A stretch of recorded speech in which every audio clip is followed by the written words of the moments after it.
At katropa, luto tayong saging. Dahil walang mabibiling merenda sa labas. Dahil Sabado de Gloria ngayon. Kaya close ang mga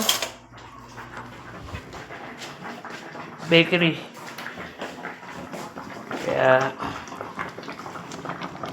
lagan na lang tayo ng saging para sure na may kakainin tayo mamaya ang merenda.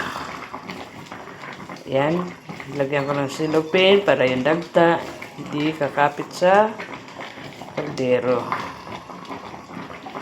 Malapit na, konting taste na lang. Ayan, kasi tahimik ang mundo ng Pilipinas dahil sa mahal na araw, Sabado de Gloria ngayon. Kaya yung mga Christian, kung sila, ang iba fasting, ang iba nagpunta sa province sila, bakasyon. Kaya tahimik ang kalamansi ngayon.